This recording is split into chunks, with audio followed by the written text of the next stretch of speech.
E a gente segue nosso bate-papo aqui no estúdio, né, com o economista Vincenzo Florenzano e o cientista político Rudá Hit.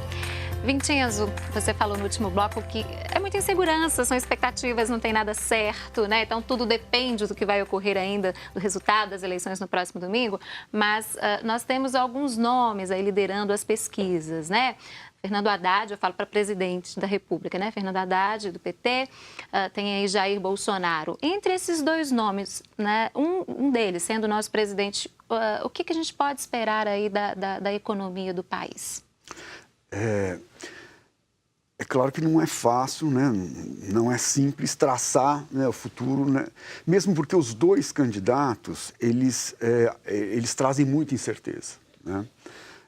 Em relação ao Haddad, a grande questão, né, que é a seguinte: quer dizer, o PT tem uma política, tem ideias, né, que ele veio adotando e que num começo deu muito certo, com o Lula no começo, mas que depois se mostrou não tão eficiente, né?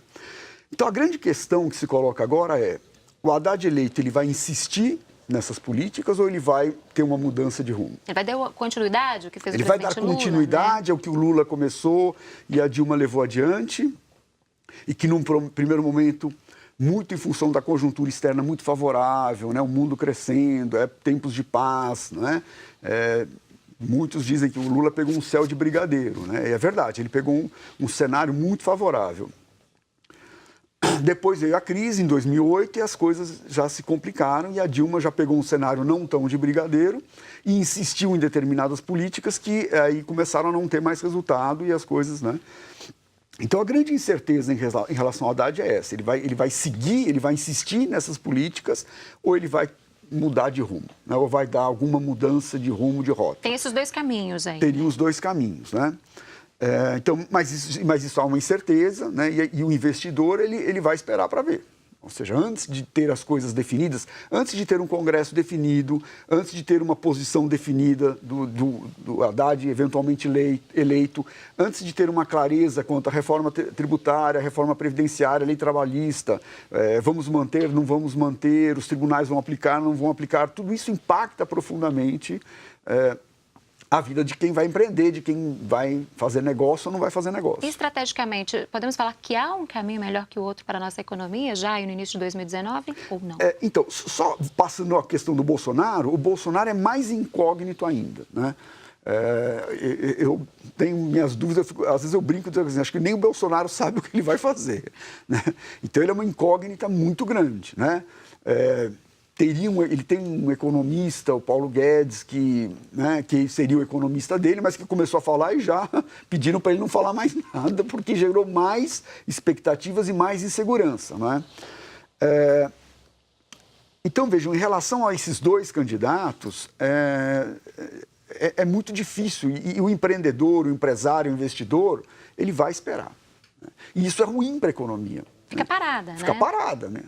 Então o comércio está parado, você não tem investimentos, sem investimento você não tem crescimento, não tem geração de emprego, não tem arrecadação, e aí os estados em dificuldade, os municípios em dificuldade, quer dizer, vira uma bola, né, uma bola de neve, e as coisas vão só piorando, né? E quem vai assumir tem menos tempo e a situação mais grave para ele tomar medidas rapidamente, né?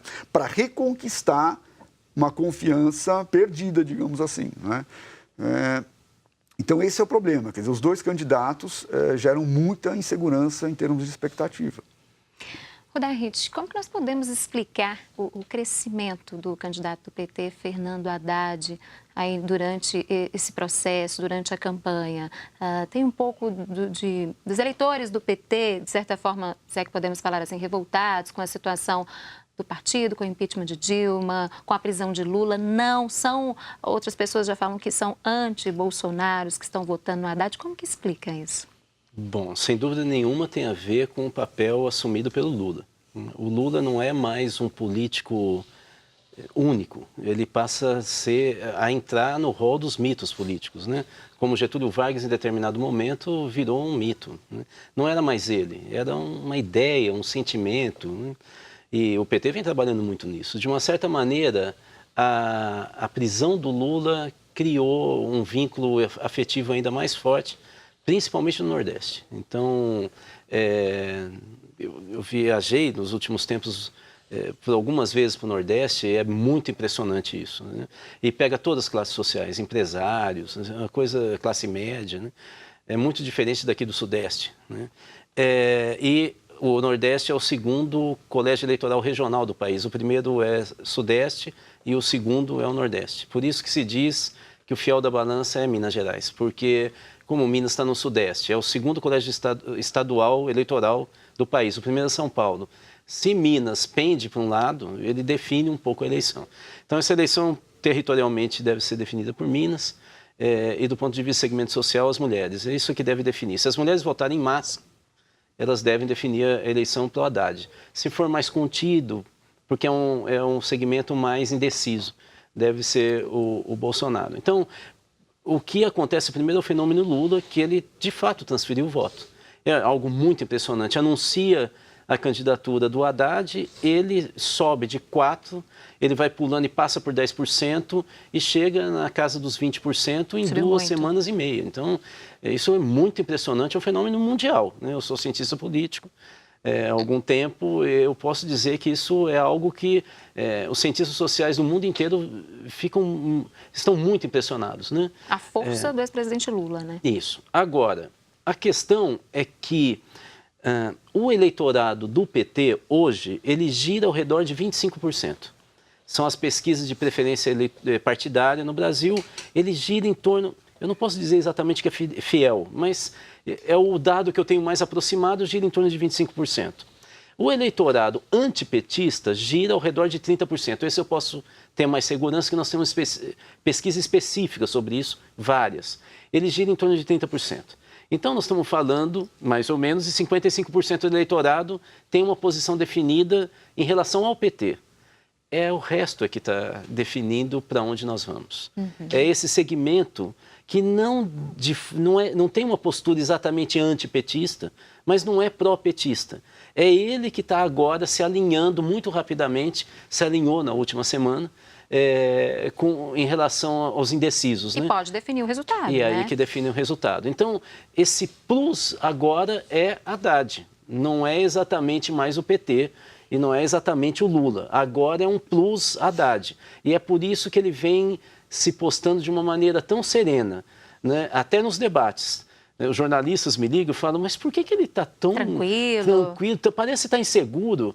É uma estratégia nesse momento, porque o segundo turno vai ter um embate, não tem mais como fugir. E o tempo do Bolsonaro passa a crescer, é meio a meio, e aí vai para o embate. Fica tudo igual. É isso.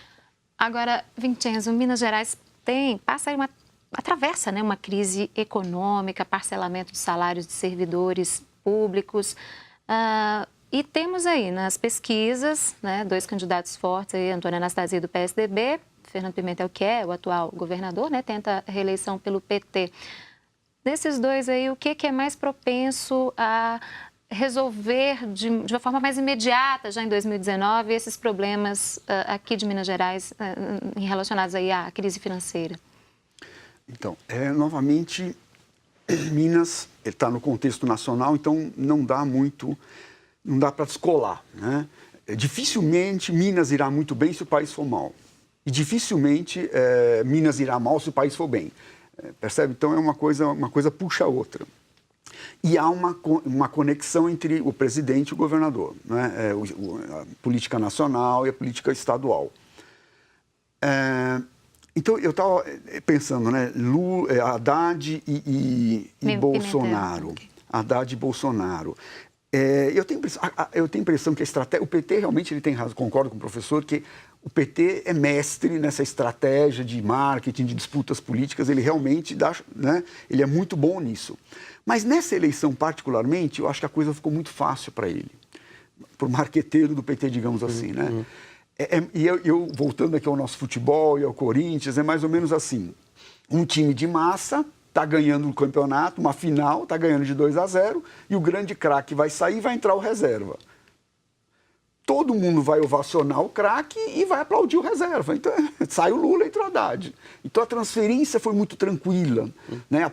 E a propaganda foi muito bem feita. Muito né? bem Aparece feita. o Haddad no meio das bandeiras, o Lula, o Haddad. Ó, substituição, hein? Então, está saindo o nosso craque e está entrando o reserva, que é o nosso menino que vem da base, mais ou menos alguma coisa. E foi então, muito bem entendido isso, muito tranquilo, né? uma mensagem muito direta e muito tranquila. Agora, do ponto de vista econômico, a fala e a proposta do Haddad é o seguinte: eu vou trazer de volta o Brasil do Lula. Né? Então, o eleitor do Lula é um eleitor do Haddad, né, na substituição, é um eleitor que está esperando o quê? A volta daquele primeiro Lula de 2002, 2003, 2004, quando o país cresceu e teve emprego. Então, a probabilidade desse eleitor se frustrar, eu diria que é mais de 100%.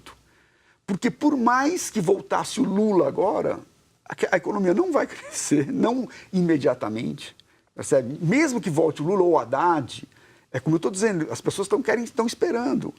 O que vai acontecer com a Previdência? O que vai acontecer com a lei? Então, ainda que dê tudo muito certo, o país só vai sentir isso daqui 2, 3 anos. O cenário não é o mesmo de quando o Lula foi presidente lá atrás. Não é o mesmo. Quando o Lula assumiu, o Brasil já estava crescendo. Então já vinha, né? E aí ele acelerou isso, então o bem-estar foi sentido e houve. Né? Agora não vai acontecer isso. Então a frustração é certa. Aqueles que estão esperando que virá um Brasil, né, imediatamente, agora as coisas vão melhorar. Não vão melhorar. Não há nenhuma perspectiva de melhora nos próximos 6 meses, vai piorar. Até o final do ano vai piorar. E quando o próximo presidente assumir, digamos que ele acerte tudo, né, que fique tudo muito bem encaminhado. As coisas só vão começar a melhorar daqui 2 anos. Não é a curto prazo. Então a frustração é certa. Então o eleitor, se o eleitorado que eleger o Haddad certamente vai se frustrar. E o eleitorado do Bolsonaro também certamente vai se frustrar, porque a campanha do Bolsonaro é segurança. Então eu vou usar armas, eu vou acabar com... E também não vai acabar, porque isso não vai resolver. Então o Bolsonaro não vai fazer nada que melhore a segurança imediatamente, porque ele não é mágico. E o Haddad também não vai fazer nada que melhore a economia instantaneamente, porque ele também não é mágico. Então a frustração é certa. A frustração é certa.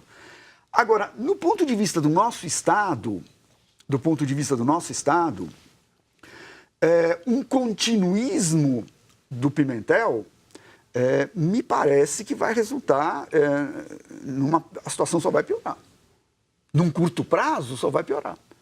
Essa estratégia de gastos, só vai piorar as coisas. Muita paciência e muita expectativa, então, para o próximo domingo, né? Rudahit, agradeço, viu, a sua presença, disponibilidade em conversar conosco nesta manhã. Muito obrigada, viu?